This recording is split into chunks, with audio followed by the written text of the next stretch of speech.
April മാസത്തിലെ സ്ത്രീ സുരക്ഷാ പെൻഷൻ കിട്ടാനായിട്ട് പോകുന്നത് അടുത്ത ആഴ്ചയാണ്. മുന്നേ നമുക്ക് ഫെബ്രുവരിയിലും മാർച്ചിലുമായിരുന്നു ഈ ഒരു 2 ഗഡുക്കളും നമുക്ക് കിട്ടിയത്.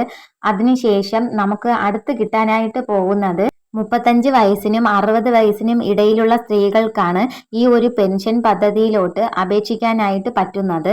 അത് മാത്രമല്ല BPL കാർഡുകാർക്ക് ഈ ഒരു അപേക്ഷ വയ്ക്കാനായിട്ട് ഇപ്പോൾ പറ്റത്തുള്ളൂ. പിന്നെ നിങ്ങൾക്ക് എപ്പോൾ വേണമെങ്കിലും ഈ ഒരു അപേക്ഷ കൊടുക്കാവുന്നതാണ്.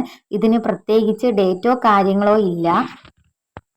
പിന്നെ ശ്രദ്ധിക്കേണ്ട ഒരു കാര്യം, നിങ്ങൾക്കിപ്പോൾ വേറെ ഏതെങ്കിലും ക്ഷേമ പദ്ധതി ആനുകൂല്യങ്ങളോ അങ്ങനെ എന്തെങ്കിലും കിട്ടുന്നവരാണെങ്കിൽ അങ്ങനെയുള്ളവർക്ക് ഈ ഒരു പദ്ധതിയിൽ അംഗമാവാനായിട്ട് കഴിയുന്നതല്ല.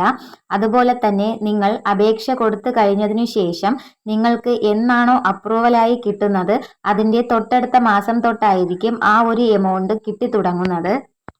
ഏകദേശം 18 ലക്ഷത്തോളം സ്ത്രീകളാണ് ഈ ഒരു സ്ത്രീ സുരക്ഷാ പദ്ധതിയിലോട്ട് അപേക്ഷ വച്ചിട്ടുള്ളത്.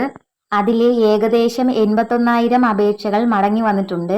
അതായത് 81,000 പേർക്കാണ് ഈ ഒരു അപ്രൂവൽ മെസ്സേജ് കിട്ടാത്തത്. അവർക്ക് എന്തെങ്കിലും ഡോക്യുമെന്റുകളും മറ്റും അയച്ചിട്ടുള്ളതിൽ ക്ലിയർ ഒന്നും ഇല്ല എങ്കിൽ അവർക്ക് അപ്രൂവൽ കൊടുക്കത്തില്ല. അപ്പോൾ അങ്ങനെയുള്ളവർക്ക് ആയിരിക്കും ഈ റിട്ടേൺ ടു സിറ്റിസൺ മുഖാന്തരം ഇത് തിരിച്ചു വന്നിട്ടുള്ളത്. നിങ്ങൾക്ക് എന്തെങ്കിലും ഡൗട്ടോ കാര്യങ്ങളോ ഒക്കെ ഉണ്ടെങ്കിൽ സേവനയുടെ പെൻഷൻ സൈറ്റിൽ കയറിയിട്ട് നിങ്ങളുടെ സ്റ്റേറ്റസ് ചെക്ക് ചെയ്യാവുന്നതാണ്. പെൻഷൻ ID അല്ലെങ്കിൽ ആധാർ നമ്പർ വച്ചിട്ട് ചെക്ക് ചെയ്യാവുന്നതാണ്.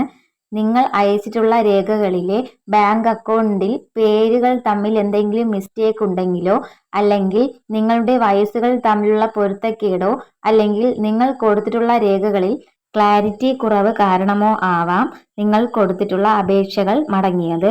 ഇനി ഇതെല്ലാം ക്ലിയർ ചെയ്തിട്ട് റീസബ്മിറ്റ് ചെയ്താൽ മാത്രമേ അവർ അപ്രൂവൽ മെസ്സേജ് തരികയുള്ളൂ. പിന്നെ ഒരുപാട് പേര് ഫോണിലൂടെ അപേക്ഷകൾ കൊടുത്തിട്ടുണ്ട്. അപ്പോൾ ഫോണിലൂടെ അയക്കുന്ന അപേക്ഷകൾക്ക് ക്ലാരിറ്റി കുറവായിരിക്കും. അങ്ങനെയാണെങ്കിലും റിട്ടേൺ ടു സിറ്റിസൺ എന്നൊരു ഓപ്ഷൻ മുഖാന്തരം നിങ്ങൾ അയച്ച അപേക്ഷ മടങ്ങി വരാറുണ്ട്.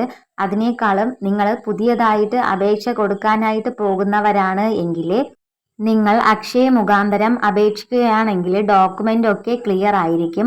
ഇപ്പോൾ തന്നെ ഏകദേശം 1 ലക്ഷത്തോളം ആളുകളുടെ അപേക്ഷകളാണ് മടങ്ങി വന്നിട്ടുള്ളത്. ഈ അപേക്ഷകളൊക്കെ തിരുത്തി സബ്മിറ്റ് ചെയ്യുമ്പോൾ നിങ്ങൾക്ക് അത് അപ്രൂവൽ ആവും. അപ്രൂവൽ ആയാൽ മാത്രമേ നിങ്ങൾക്ക് ഈ ഒരു പ്രതിമാസം 1000 രൂപ പെൻഷൻ കിട്ടുന്നത്. കഴിഞ്ഞ മാസം 1000 രൂപ കിട്ടിയവർക്കും കഴിഞ്ഞ മാസം അപേക്ഷ വെച്ച് അപ്രൂവൽ ആയവർക്കും ഏപ്രിൽ മാസം 1000 രൂപ പെൻഷൻ കിട്ടുന്നതാണ്. ഇതുപോലുള്ള ഇൻഫർമേഷന് വേണ്ടിയിട്ട് ചാനലൊന്ന് സബ്സ്ക്രൈബ് ചെയ്യണേ.